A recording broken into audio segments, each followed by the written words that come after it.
In today's show, we're going to talk about PowerApps Validate Input.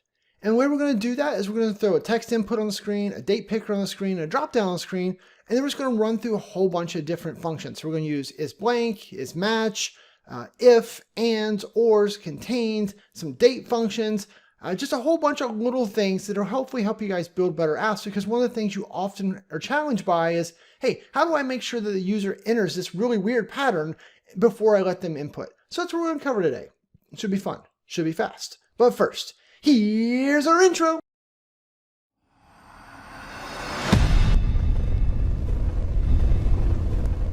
Hi, my name is Shane Young with PowerApps 911. Those guys. In today's show, we're talking about validate input.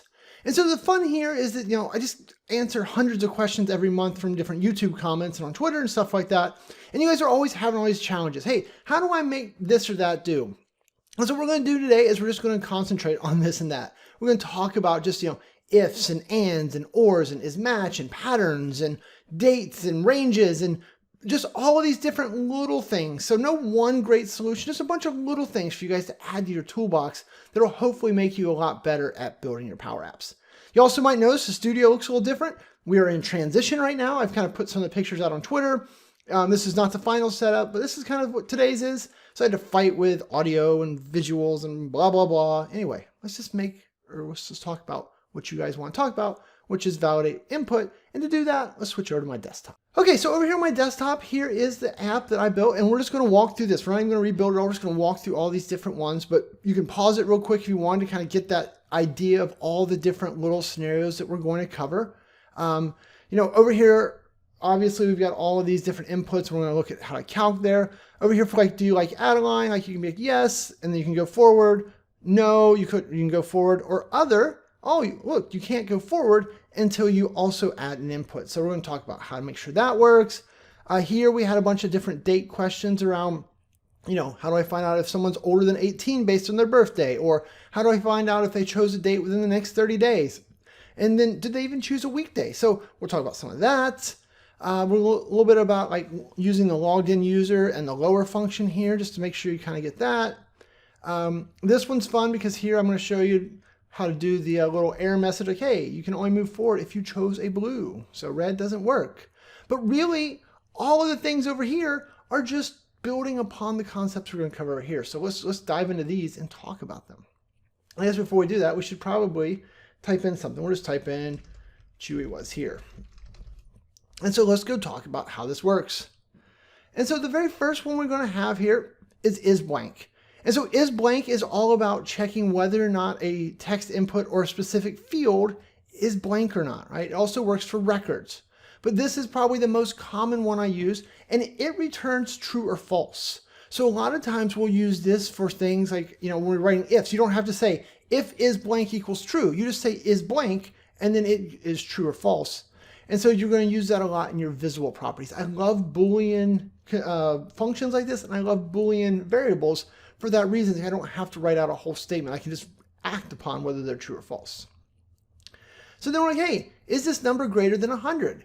And so here what I did is said, hey, if the value of text input 1 text, right, that's the output of this text box, is greater than 100, do yes. If not, do no.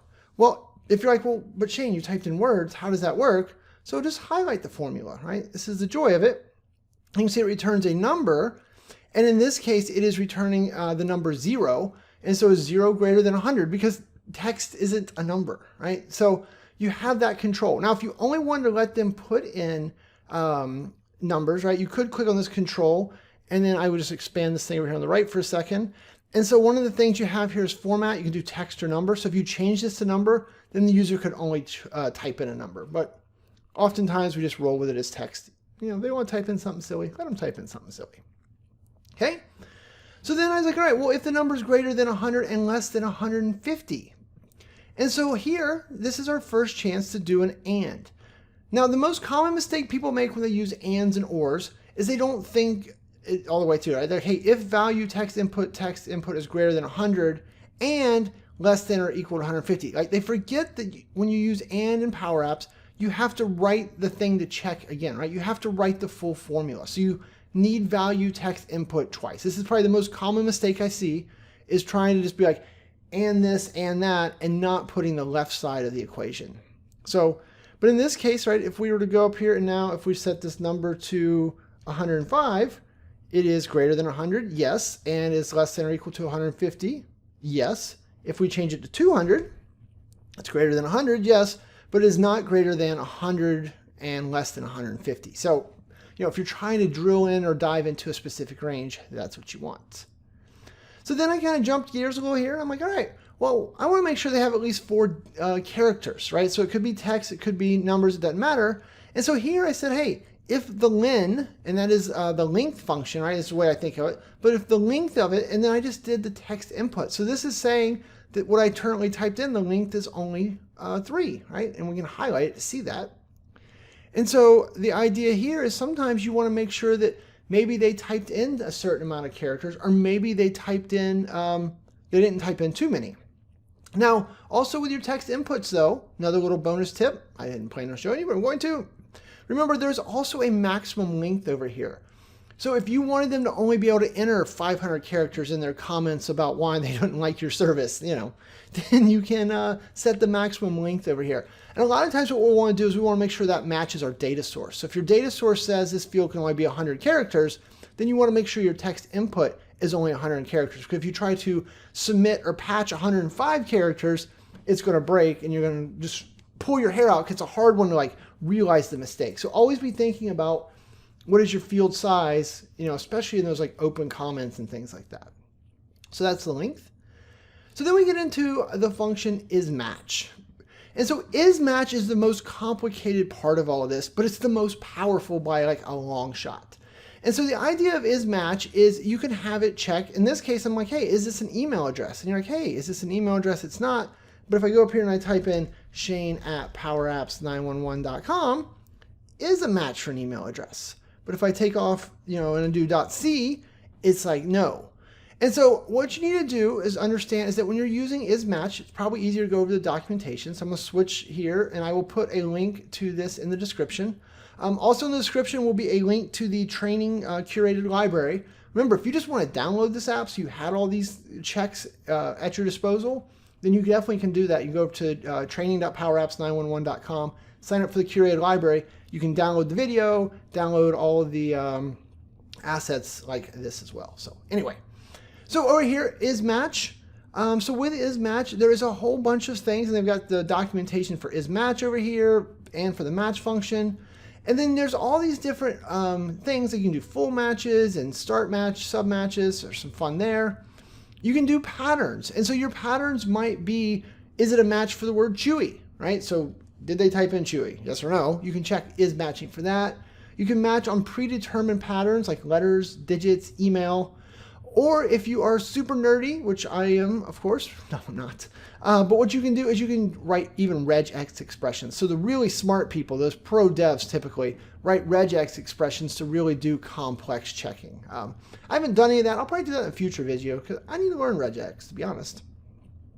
So you can match on different characters. But here are the different predetermined patterns. And so email is a great one, right?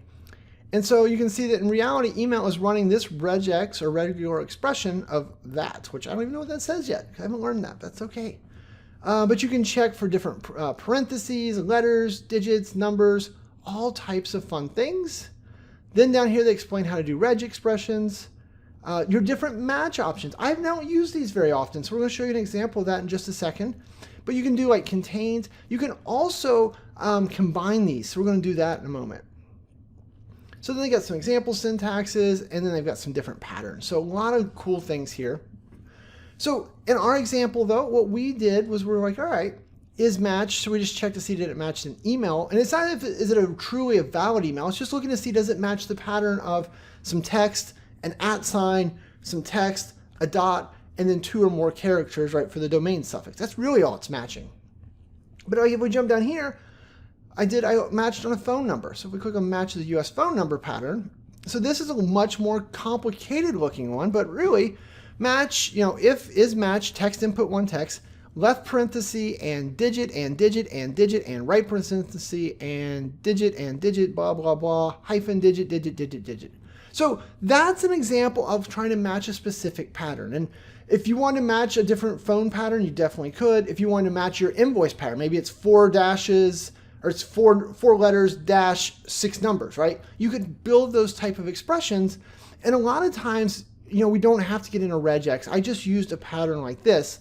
But this is what I wanted to make sure you guys understood, was that this is a little bit more complex, but you can see now, if I go up here and I type in, let's see, I think it's like this. It's 513-900-1301, matches a US phone number pattern. But if I come up here and I add an extra space, and I was kind of spaced like this, it's not matching because I didn't write the logic to do that. If I wanted it to, let's say that we wanted it to be able to do it like that, right? You could come in here. So right now matches phone numbers, no. You could come back to this and be like, all right, well, so left digit, digit, right digit. And so then right here, I would probably say a space. And so then look, now matches a pattern is yes. And if I wanted it to match either one of those, what would I do? Well, so that I could grab this whole IsMatch, copy it, and then I would just insert an or, right? And so or is with a capital O, so or. I'd paste in the other way, and now it's that, and I would delete the space because that was not what I wanted this one to match. So then now matches the phone number, yes, take out the space, still matches the phone number. And so that's the idea. Because remember, inside your if statements, if you're doing an or, where's my or? Right there. A, you gotta capitalize the O. But B, that this is saying, hey, if either one of these is true, then treat the whole formula as true. Whereas if I had done and, then it would be both sides had to be true. So that's a little bit tricky. But now that you do this, know this, you could have 3 or 4 patterns here. Maybe you also are one of those weird people that type with dots or periods between your phone numbers. I don't understand it at all, but people do it. Or maybe you want to put the 1 dash out in front, right? You could give them all these different patterns and you could match on all of those. So let's reinforce the or stuff a little more. So let's go back up here. So is greater than 100 or blank? And so I did exactly that, right? So I'm like, hey, is the number greater than 100? No. Or is it blank? I can highlight these things to check. This checking makes it so much easier. So both those are false, and so that's why it says no. But that's a great example of no. Whereas if I go, so if we change this, right, let's just change this to 105. So then now, right, that one's yes. So the next one, is it greater than 100 or is blank? And today is Christmas. What? So that's really complicated all of a sudden. So here, if this number is greater than 100, that's true, or this is greater than 100, or this is blank. So that one's true, that one's false. So this would return a true. So this is true. Now notice these outside parentheses, right? I'm doing old school math. So I said, hey, check these two things, right? And do the or between those two. And so once I get true out of this section, then I said, and, that means the other side, both sides of the and need to be true. So this side is true, but is today equal to 12/25/2020, Christmas? It is not. So that's why this one is returning a no, even though half of my equation is true. So ands and ors, you can mix and match them as much as you want. And for me, it's just a lot easier if I go back and put in parentheses around, like, hey, check these things, okay? And then check these things, right? And I have an and between them, an or between them. I might have the ands and ors mixed up like I did here. Totally supported. It's just about you kind of, going back. I had a logic class in college that I did really poorly at, actually. But it's about going and understanding those different pieces and just being like, all right, let me break this problem down into a bunch of baby steps and then get my if statement to be correct. But PowerApps completely supports you in what you're going to do. You just have to work through it. And see here, you can see now the next one is greater than 100 or is blank, and today is not Christmas. So same thing, right? So this is a greater than 100, true. So these two return true, and we use the exclamation point for the not operator, right? So I put this section into a thing because this returns true, right? Well, we got the exclamation point selected. But today equals Christmas, right? It is not Christmas, unfortunately. But so that equaled false, but then what is the opposite of false is true. So that's why it returned true. And so that's why this one is yes, right? Because my number was 105 and it was greater than Christmas. If I change my number to 99, then it is not. You also notice that as fast as I change these things, the changes are taking place, right? So one of the reasons for that is if you go back to your text input and you're like, hey, what is my, there is this thing called delay output. And so this is, do you want the changes to happen while they're typing or wait until they stop typing? And so right now I have it as false, which is the default value, which means as fast as they type it, we're doing the evaluations. If you wanted to wait until they got done typing, then just change this to true. All right, a couple more things here before we switch to the next slide here. So we did that one. So is only numbers. So here I said, hey, if IsMatch, so back to IsMatch, and I used multiple digits. And so that's a pattern. It's like, hey, does the thing up above have multiple digits?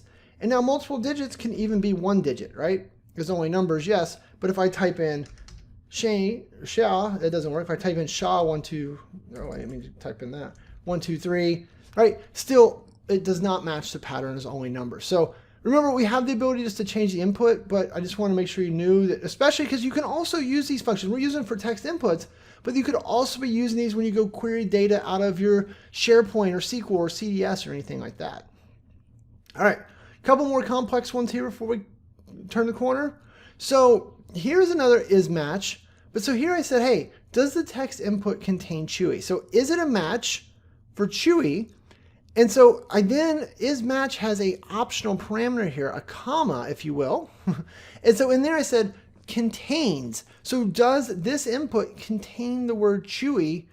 And this is, so also you can ignore case. So the idea now is that I'm like, hey, if I go up here and I'd be like, the dog Chewy, right? So contains Chewy in the text input, yes. If I capitalize it weirdly like this, it's still going to match.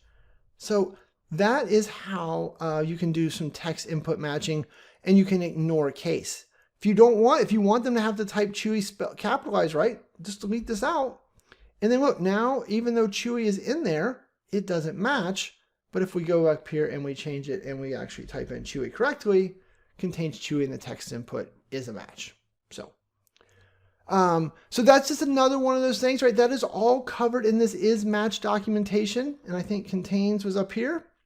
So, and you can see that by default, it defaults to complete. So it's an exact match, but you can do contains, ends with, there's the ignore case, look across multiple lines, begins with, a lot of functionality there. So, and then this one, what did I even do? So here I had some fun. And I did this, there's probably 7 ways to do this. So I did this one like this just for a little interest, I guess. And so the idea here is if I go up here and I'm like, hey, the dog Chewy, and put a question mark, it ends with a mark. What's neat about this one though is if they accidentally add a bunch of blank spaces at the end, it still matches. And so the way that I did that was you have to kind of work outside in, right? So I took my text input, which is the dog Chewy with a bunch of space at the end, and I used the trim function. So the trim function removes all the blank spaces, all the double blank spaces, all the blank spaces at the ends. And so that is how I was able to trim it down into, get rid of those spaces at the end. So it was only then I said grab the right, so grab the last character, and then I said is the rightmost character a question mark. So that is one way to do it. I could have also used the function ends with, right? So inside of IsMatch, I could have said IsMatch question mark and ends with, and then that would have worked. I also could have used, there's a function called a trims end.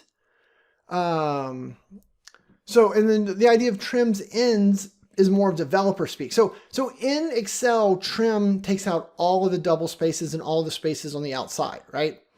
In most programming languages, so if you're more of a developer person, trim only just takes off the spaces on the beginning and the end. And so the reason I point that out is because in PowerApps, if you only want to take the end spaces, then that's trim ends. Oh, that's a hard word to say for me. But hopefully that helps you guys because I want to make sure you got exposed to all of these different ways. There's 17 different ways to check to see if this ends in a question mark. This was just the first one I wrote. But then I went and learned about, I'd never used IsMatch with ends. Let's see if I can write that on the fly. You think I can? I'm a little nervous. We'll do it anyway. So I would go down here and I'd be like, all right. So I would say IsMatch text input 1, right? I haven't had to type in front of you guys today. Text input 1, and so then question mark, and then I'd say ends with, oh, no, I guess that's how I'd write that. Let's see. I haven't done this before. I told you I'd never done it. Ooh. So ends with, and so then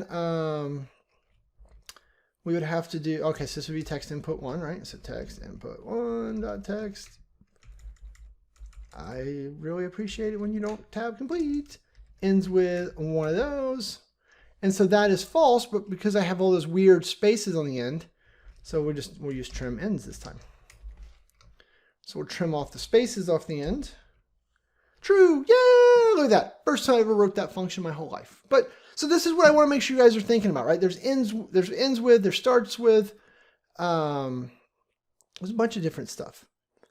So there you go, fun things. All right, let's get rid of that though.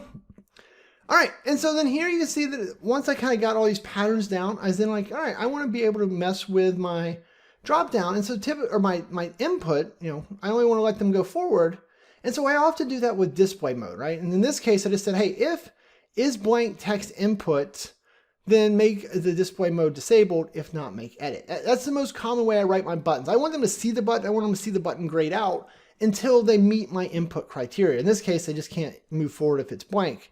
But one of the people said, hey, what about make it so that it has to be that is not blank or the dropdown is not blank, right? So I can empty that out. And so then right now my dropdown is not blank, but if I reset my dropdown to empty, look, they can't go forward.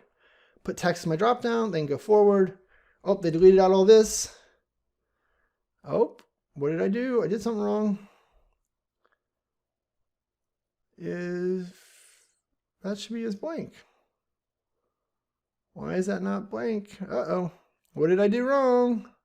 Oh, I had some more of those fake spaces in there.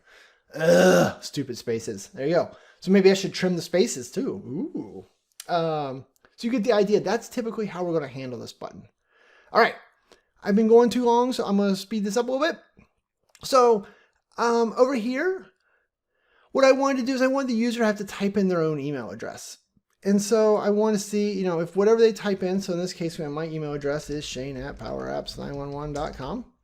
Matches logged in user email address while ignoring case, true. And so I did this two different ways for you guys to see it. So here I said, all right, you know, IsMatch text input 2 with user email, right? Do these two things match? But what I wanted to do was I wanted to make sure that it was a complete, so exact match, and I wanted to ignore a case. And the reason for that is a lot of times you have different weird characters, right? Like my email address, if we look, I don't even know what it is. The P and the A are capitalized. So the user would have had to type in exactly that if I had not used ignore case, and they would have never got that right. I would have remembered that after 7 tries. So that's why you want to do things like ignore case in these types of matches where you want matches to strings, but you don't care about things like, you know, upper and lower. The other way that you could do this is the way I've done it in the past, is I use the lower function. So I said, hey, take their email address, make it lowercase. So that's what the lower function does. And then compare it to whatever they typed in lowercase. So just take whatever we got, the two inputs we got, convert them both to lowercase. Do they match? Yes or no. Very handy thing. There's also upper, there's some other different functions here, but lower's, I don't know why, I always go lower. All right, so then now we had this drop down, and so the drop down, right, if I choose blue, I can go forward. If I don't choose anything, I can't go forward. If I choose red, I can't go forward. So how did we pull that off? Well, we go to the display button, and we're going to go to the, what do you call this? I forget what you call this. The display mode. Thank you. And so here what I did is said, hey, display mode, if drop down selected value is blue, then set it to edit. If not, set it to disabled. So that was pretty straightforward, right? Not very complex there. I just said, basically, unless they put blue in there, don't let them go forward. But you notice that this thing kept popping up. So why this little red text? This is just a label. And the idea of this label is that it's display mode, or no, it's visible property, because I only want it to show up, right, if it needs to be shown. I said, hey, if the input is not blank, right? So 'cause I don't want this to show up if they haven't chosen a color yet. So if it's not blank, that tells me they've chosen a color. So if they've chosen a color, true, and the drop-down selected value is not equal to blue. So this is a more complex line of thinking, but this is what you guys have to write a lot of times, right? It's this whole idea that I only want to action after, right? It's that combination. After they give me input, then check it, and then if it doesn't meet my criteria, then show up. So that's why this message only shows up if they didn't choose blue. So, okay? So that's an important one. Let's go over here to one more drop-down thing. So we also had this whole, do you like add-a-line? And so if you say yes, you can go forward. If you say no, you're a terrible human being, because add-a-line is beautiful and wonderful, but either way, you can go forward. But you can also say other, and if you go to other, this becomes grayed out, and then it's like, hey, please explain. I love her. Boom, boom, boom, boom, boom, right? We'll hit the little, remember you can do the, hold down the Windows key and hit the dot, and then use the little googly eyes, and we're set. And so we could go forward now. So the way that I did this, there's a couple things. First, this text input, its visible property is only visible if drop-down selected value equals other, right? Notice I didn't write some weird if formula. A lot of you are tempted to write if here. If all you were going to do was check for that exactly that, well, remember this returns true or false, right? Is something equal to something is always either true or false. The visible property just needs true or false. So don't overthink it. That's all I needed there. And so then the display mode here, we're just going to have that combo formula again, right? So display mode. If is blank drop down selected, so if it's blank, this is disabled, or if text input 3 is visible, so I didn't want to write that same if, so I just said, hey, if this thing is visible, right, because it's true or false, so if this thing shows up and it's blank, then disabled. So if they haven't chosen anything, or this box is showing and it's blank. So you're probably thinking 3 other ways you could do it, no problem. I just wanted to show you this one because A, this is how my brain works. But B, it's just this idea that there's a lot of different combinations of ands and ors. You guys just have to kind of bolt those together. And I'll be honest, typically I would have written this. I'm surprised I didn't. I would have put these two in parentheses. Clearly it wasn't needed, but it makes it easier on my brain. I'm like, all right, this side or these parentheses. Now let me understand what's inside the parentheses. So that's typically the way that I think, but you don't have to think the same way I do. Who wants that? Ugh. Okay, so last but not least in our quest here, this video got really long, my bad. What we want to do here is we want to talk a little bit about dates. And so with your dates, you're going to see that if I go down here, I'm like, all right, is the date older than 18 years? No. Is the date within the next 30 days? No. Do they choose a weekday? No. Oh, goodness. So let's go here. How about, I think it's October, I don't know, it's the 18th today. All right, let's choose the 20th. So look at that. Is that within the next 30 days? Yes. Did they choose a weekday? Yes. And is it older than 18 years ago? Nope. If you want to go to 18 years ago, I would probably go, let's go back here to 1986. And look at that. So that is a weekday, and that is older than 18 years ago. All right, so it all does what we want. Let's take out how it works. So the first one here, I said, hey, if the date picker is less than date today minus 18, right? So you date add, so you added to today negative 18 years. And then that's what returned, right? So today minus 18 years is October 18th, 2002. So is it less than that? Then they're older than 18. Not, they're not. Okay? So then this is a more common one.